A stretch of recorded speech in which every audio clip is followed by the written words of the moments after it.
Live from downtown Detroit, Local 4 News at 6 starts now.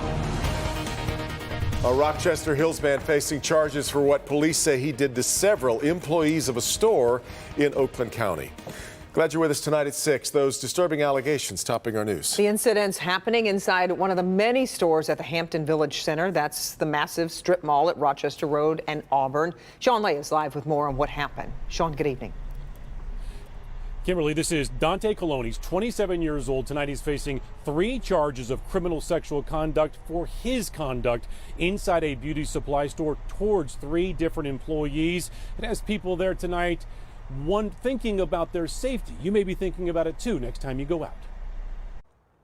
It happened here at this massive strip mall that is one of Metro Detroit's busiest. People coming, going, shopping, and for Josephine DiNardo, watching her back just in case to keep herself safe. I just do my 360 look around. Every time I get into my car, I unlock it and I look in the back seat and then I get in. A very busy beauty supply shop here is packed with female staff and female customers. Oakland County Sheriff's investigators say it became the target of 27-year-old Dante Colon. September 22nd, police say Colon allegedly violated 3 different store employees by asking them to reach for men's fragrance on a bottom shelf. Investigators say Colon would then get behind the employees and rub up against them in a sexual manner. When DiNardo shops, she says she does pay attention to others around her. I normally just mind my own business, but when it comes to looking at somebody kind of creepy like that, I keep my distance.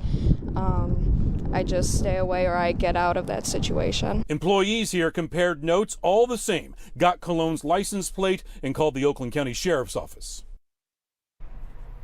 Back here live, the store did not want to talk about this. They wanted to protect the privacy of the employees who they believe are victimized here. Colon, $10,000 bond. If he makes that bond, he's ordered to be on a tether. We're live tonight. Sean Lay, Local 4. Okay, Sean, thanks. One store you know well, Kroger. The other you may have heard of, may not know as well unless you travel to the coast, and that's Albertsons. Well, they agreed to a merger today. Both big national grocery chains expected to become one giant chain. With a look at why this happened and what it might mean for Metro Detroit shoppers, we bring in our business editor, Rod Maloney. Rod. Good afternoon, Devin. I'll tell you what, the Wall Street guys tell me that the reason this happened is because Albertsons went public 2 years ago, and the guys and gals who put their money into Albertsons want it back, and the deadline to do that, sell their shares, is next week. So they were pushing for a sale, and now they have one. As grocery chains only, Kroger and Albertsons were numbers 1 and 2 in the country. But even together, they're still dwarfed by Walmart. Of course, in Washington, there are alarm bells sounding about whether fewer grocery chains means higher prices for you, the consumer. DGL grocery analyst David Livingston says it's possible that it could actually work better for you, and you're not even likely to notice when the sale closes. No, probably not. In fact, with the larger economies of scale, you might actually see lower prices because of better and more plentiful in-store brands. At the Bloomfield Hills Kroger this afternoon, David Brown packed away his purchase and isn't impressed by the notion of lower prices considering runaway inflation is killing his budget. I can't see where the extra buying power is going to do much for them. They've got pretty good buying power right now. They're dominant in Michigan. This is a national play, though, and Telsey Group grocery analyst Joe Feldman tells Local 4 that could prompt Kroger to spend more on making its stores look better. The plan when the merger takes place is to actually reinvest a lot of money back into the stores and enhancing the customer experience. So that should actually help to clean up the stores a little bit. Dave Brown would settle for just some uniformity. If they'd organize them all the same, you go from one to another and the stuff is all in different locations. So that might help.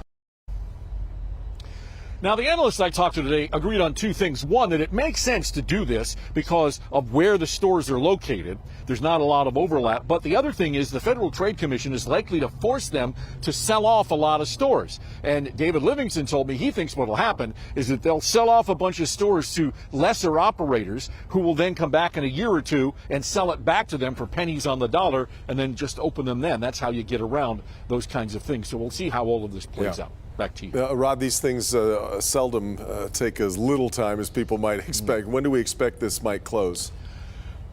Well, surprisingly, considering this is a $25 billion deal, they're thinking it's not going to close until like the middle of 2024. So it's going to be a while. We'll have to watch the twists and turns between now and then. Quite a while, you bet. All right, Rod. Okay, the weekend is here, and not too bad for an October day today. A little chilly as we look at the big house where it is going to be a big crowd. What's nice there is though with the crowd, it always gets warmer inside for a while because you're snuggling in. But going to be cooler by the end of the game time, right? Oh, it sure is, especially the Michigan State game because it starts even later. Their kickoff isn't until 4 o'clock. Right now at the big house, it's 55 degrees. You can see an increase in the clouds from where we were just a couple of hours ago with a bit more sunshine. Lapierre's at 57 and so is Monroe. Here's the forecast for the Penn State-Michigan game. We do expect rain tonight between about 2 a.m. and 8 a.m. So if you're early tailgaters, you might have some wet pavement to deal with and have to dry some things off, but otherwise should be fine. Certainly by the kickoff, it will be partly cloudy and 51 degrees. You'll notice it will be breezy as well. 3 o'clock temperature of 56. Then Michigan State. Homecoming game against Wisconsin. Tailgaters there totally fine at 1 o'clock, but it is chilly, especially for the end of the game. Once the sun sets at 6:52, it does cool down rapidly. Right now, just about everywhere in the upper 50s. I have to show you this, even though I don't really want to, but you see that blue right there? You know what that is? We haven't seen it in a while. That's some snow. We're going to talk about the possibility that we could see at least a couple of snowflakes here early next week. Hey, if you want to keep up to date on all the weather and you're out and about, the best way to do it is to go to your favorite app store, type in WDIV, and download the Forewarn Weather app today. State police are asking for help in finding out what happened to a young woman found dead on I-94 in St. Clair Shores. Her body was found in the eastbound lanes of the freeway between 8 and 9 Mile. Police don't know if she died at this location or was moved. They tell us she was shot and killed, but they don't know her identity as of yet. Detectives are asking anyone who is in that area around 3:45 in the morning to call them. Right now, there's no suspect and the investigation continues. The FBI raids an Oakland County home as part of an art theft and fraud investigation. This was the scene this morning at a home on Colony Hill in Franklin near 14 Mile and Inkster. FBI agents arrested Wendy Halstead Beard, who ran a gallery in Birmingham before moving the business to her home when COVID hit. Halstead is accused of scamming at least 5 victims out of around $1 million by selling artwork without permission or selling items but never delivering. The victims were typically elderly. Investigators say Beard kept them at bay through emails falsely claiming she had a double lung transplant operation and that she had been in a coma for months. Beard is charged with mail and wire fraud. Updating the story we led with here at 6 on Wednesday of dogs seized from the home of a Macomb County veterinarian. Well, the prosecutor's office put out a statement today saying they are reviewing a request for animal abuse charges, and they have yet to verify the YouTube video in which a man is seen beating and choking his German Shepherd. 3 dogs taken from the home in Ray Township remain under the care of Macomb County Animal Control, and as soon as there's movement in this case, we'll tell you about it. When a Taylor High School student had a seizure in the middle of class, it was another student who stepped up to save his life. Pretty intense moment for teachers and students alike. And now that student is feeling better and back in class. Megan Woods joins us to walk us through what happened. You spoke to the teen who had the seizure, Megan. I did. Devin and Kimberly, 10th grader Caden Lutton says last Friday was just like any other Friday. He's going to school. He goes to his 5th hour study hall, and that's where this scary but incredible story begins. I can't remember 5 minutes before it. What he does remember is waking up in the hospital. They just said I had a seizure and that they had people helping me. People like 12th grader Austin Parrish. He's part of the Fire, EMS, and Public Safety program at Taylor Career and Technical Center. He was in the hallway of the high school when he saw other students panicking, running to get security. He goes into the class and takes action. So I placed him on his left side, make it easier for him to spit out everything. So I basically just went like this. While it was just a few minutes, those quick moments turned out to be critical in saving Caden's life and changing Austin's. I mean, I could have died, so yeah. From what I know, it was violent, so it saved my life. It's nice to know that there's somebody capable of doing it in the school, so that way it doesn't take 5 minutes for him to get here. I knew somebody that had a seizure. He passed away from it, sadly.